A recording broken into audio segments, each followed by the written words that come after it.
Une petite vidéo sur l'exploration du Step-Up Voltage Converter, le VT-2000. Le VT-2000 est un doubleur de tension d'une capacité maximale de 2000 watts. Son entrée est de 110-120 volts pour une sortie de 220-240 volts. Son efficacité serait supérieure à 96%. Alors, une vue de dessus du Step-Up Voltage Converter, le VT-2000. Alors, la première chose est de constater le transformateur, un transformateur toroïdal.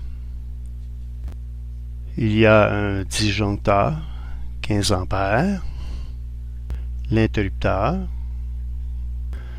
le LED indicateur de marche et les deux prises européennes, celle-ci et celle-là.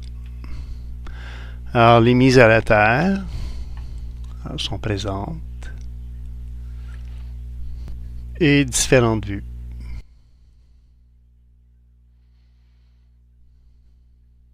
Ce qui est surprenant dans le montage du Step-Up Voltage Converter, le doubleur de voltage, c'est l'absence d'un atténuateur de courant d'appel, le inrush attenuator, et aussi l'absence d'un snubber sur l'interrupteur.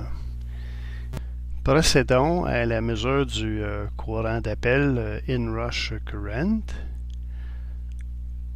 Donc, on insère la pince autour du câble ligne ou phase.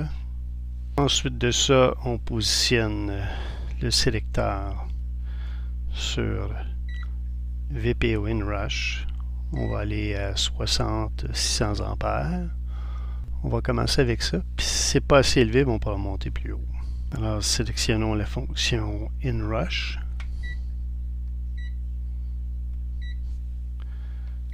Comme ça. Et on est prêt à mettre à on l'interrupteur. Et voyons ce qui se passe. Donc, on a un courant de 34,15 ampères. Donc, on peut éteindre. Alors, on va y mettre une charge, un transformateur, convertisseur AC/DC. Brancher ici, on est à off. Et voilà. Préparons-nous à mesurer le courant inrush. On se prépare à mettre ça à on. Et on mesure ici le courant d'appel, le inrush current.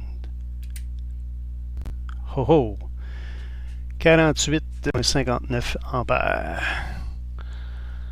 Là, on a un beau courant de inrush. Donc, il y a un courant d'appel qui est très élevé, une pointe en courant qui est assez impressionnante. 48,59. Alors, la morale de cette histoire, on va l'éteindre maintenant, c'est d'allumer le transformateur sans charge. Donc, les séquences, on le met sous tension. Ensuite de ça, on branche la charge. Alors, 48,59, c'est limite à faire sauter, à faire ouvrir le sectionneur, le disjoncteur, pardon.